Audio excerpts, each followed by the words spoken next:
ओम गण गणपते नमः। मैं अन्नू बजाज, ज्योतिष एडवाइजर। आध्यात्मिक इच्छा पूर्ति यात्रा में आप मेरे साथ चल रहे हैं। शिव महापुराण की कथा में 35वां अध्याय सी भाग सुन रहे हैं। हे नारद, ये दशा देखकर शिवजी ने अपने मन में विचार किया कि ये क्या कारण है जो हम स्त्री द्वारा छले गए। ऐसा कौन सा प्रतापी है जिसने हमें ऐसा आचरण करने के लिए विवश कर दिया। ये विचार कर ज्यों ही उन्होंने चारों ओर दृष्टि घुमाई, त्यों ही उन्हें अपने बाईं ओर एक वृक्ष की आड़ में छिपे हुए कामदेव दिखाई दिए। उस समय शिवजी के भयानक रूप को देखकर तीनों लोग कांपने लगे और ये प्रतीत होने लगा अब प्रलय होने वाली है। अस्तु शिवजी ने कामदेव पर क्रोधित हो जैसे ही अपने तीसरे नेत्र को खोला, वैसे ही कामदेव जलकर भस्म हो गया। उस समय तीनों लोकों में हाहाकार मच गया। सभी देवता अत्यंत भयभीत, परम दुखी, हीन हो गए और व्यक्तियों को अत्यंत प्रसन्नता प्राप्त हुई। इतनी कथा सुनकर नारद जी ने ब्रह्मा जी से कहा, हे पिता, ये चरित्र सुनकर मुझे अत्यंत आश्चर्य होता है। शिवजी पारब्रह्म, निष्पाप, माया रहित, योगी, तीनों लोकों के स्वामी तथा देवताओं के पूज्य हैं। उनका नाम काम जित तथा मृत्यु जित प्रसिद्ध है। उनकी कृपा प्राप्त करके उनके भक्त कामदेव को अपने वश में रखते हैं। ऐसे भगवान सदाशिव को कामदेव ने अपना लक्ष्य क्यों बनाया?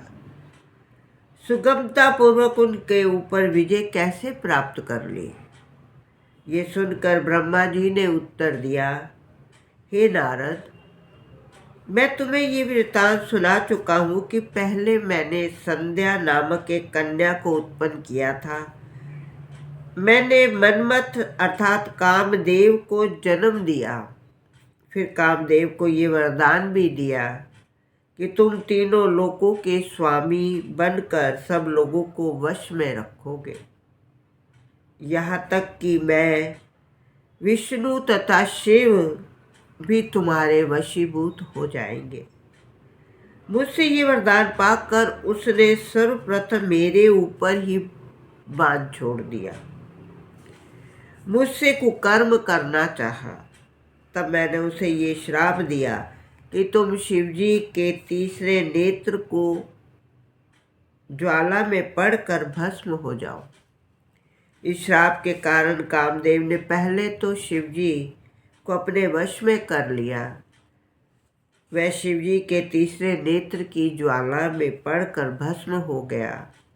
जिस समय शिवजी ने कामदेव को भस्म कर दिया, उस समय कुछ लोगों को दुख हुआ और कुछ सुखी हुए। गिरजा को भी अत्यंत आश्चर्य हुआ। उस समय उनके शरीर में बहुत पसीना छूटा और वे सौंदर्य का अहंकार त्याग कर मूर्छित हो गया। उनका कमल के समान मुख प्रभात कालीन चंद्रमा के समान तेजहीन हो गया। जब सखियों ने उनकी अवस्था को देखा तो वह गिरजा का हाथ पकड़कर उनका उपचार करने लगी। चैतन्य प्राप्त होने पर गिरजा अत्यंत लज्जित हो अपने घर लौट आई। हे नारद, इस घटना के उपरांत शिवजी भी हिमाचल पर्वत को छोड़कर अपने कैलाश पर्वत पर चले गए।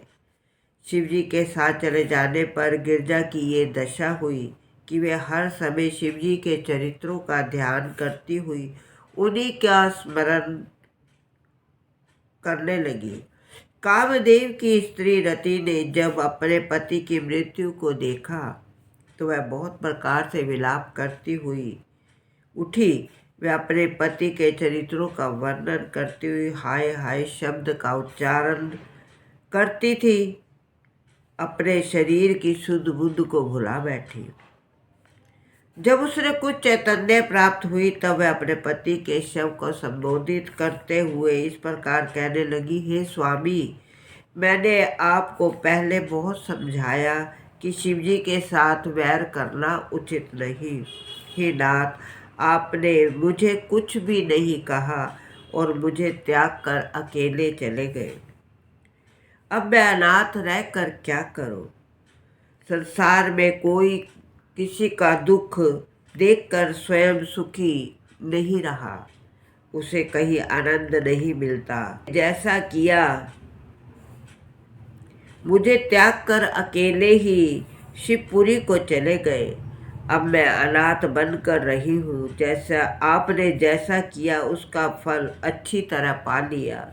ये नियम है कि संसार में कोई किसी को दुख देखकर स्वयं सुखी ना रहा, उसे कहीं आनंद नहीं मिलता। है पति, आप तो शिव गणों में सम्मिलित हो गए, परंतु अब मेरा कोई नहीं। इस प्रकार बातें करती हुई वह बहुत विलाप करने लगी। शिव महापुराण की कथा आगे सुनने के लिए आप मेरा अगला वीडियो देखिए। ओम नमः शिवाय।